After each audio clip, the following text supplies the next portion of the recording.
कापूस पाहून समाधान वाटते। सगळ्यात महत्त्वाचं,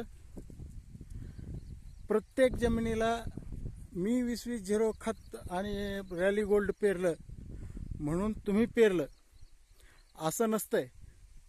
या जमिनीचं माती परीक्षण करणं गरजेचं आहे। माणसाला जशी डॉक्टरची गरज असते तसंच जमिनीला पण डॉक्टरची गरज असते।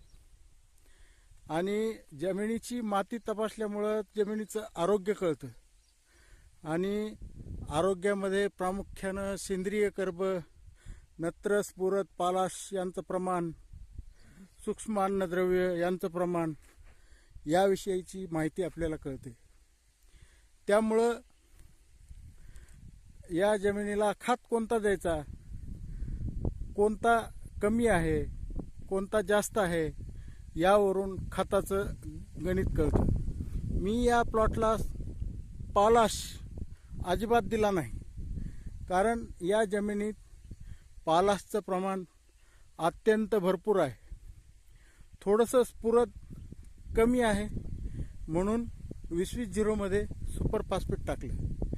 सूक्ष्म अन्नद्रव्याचं प्रमाण बरं आहे, पण माझ्या अनुभवानुसार रॅली गोल्ड टाकल्यामुळं पिकांना खताची उपलब्धता बरी होते, पीक निरोगी राहतं म्हणून रॅली गोल्ड टाकलं।